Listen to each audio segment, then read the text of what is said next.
This is the incredible story of Sealand, the country that only has 2 residents, neither of which are its monarchs or members of its government. During World War II, the UK built offshore platforms to be lookouts for Nazi craft operating in the area and to protect the shipping lanes. These forts were decommissioned in the 1950s and lay abandoned.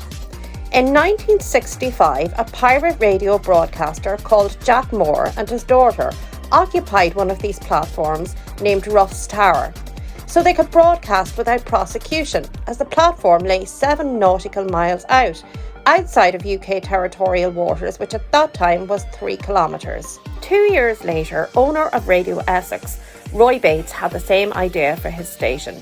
So he took on the role of an actual pirate, invading the platform and ejecting the Moors. Instead of setting up a station, he liked the idea of being a real-life buccaneer more than a broadcaster, so he declared his independence from Britain and claimed the platform as the Principality of Sealand. He created a flag, national anthem and motto for his new country. It was E Mer Libertas, which means from the sea, freedom. Britain did not acknowledge Sealand and went about destroying the other platforms that still stood, as they didn't want others to follow suit. In 1968, Bates saw vessels in the vicinity and felt his territory was being threatened, so he opened fire, which landed him in court, even though no one was actually injured. When the British court, after a lot of faffing around, admitted to not having jurisdiction and dropping the charges, Bates saw this as a massive victory in the construction of his nation.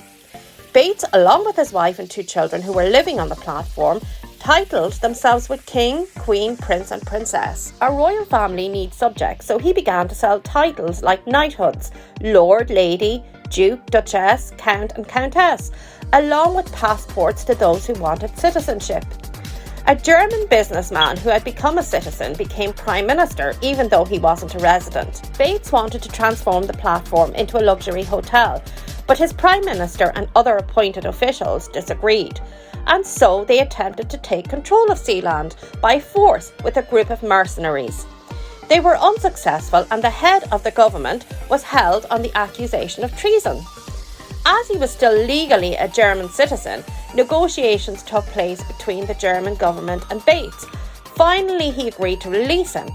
Bates claimed that as a diplomat had handled the repatriation, it was another acknowledgement for Sealand. In 1997, it transpired that Sealand passports, which could be bought in any name really, were being used in drug trafficking and money laundering, so Bates had to revoke all the previously issued passports.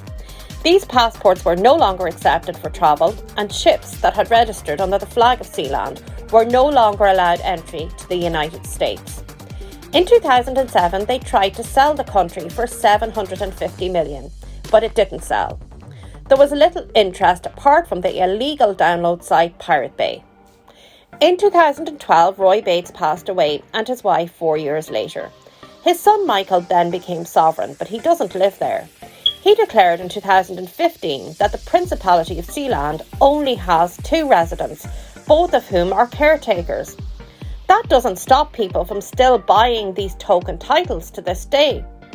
In 2013, mountaineer Kenton Cool placed a Sealand flag on the summit of Mount Everest. Since the first court cases that deemed Sealand outside of UK jurisdiction, the distance of UK territorial waters was extended to 12 nautical miles, which would change Sealand's status of being in international waters.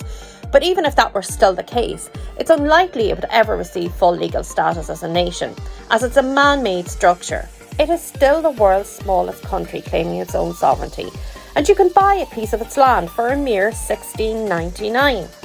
If you'd prefer to buy a title, then the cheapest option is that of Lord or Lady for $29.99. Sounds like an easier way of getting into a royal family than looking for Prince Charming.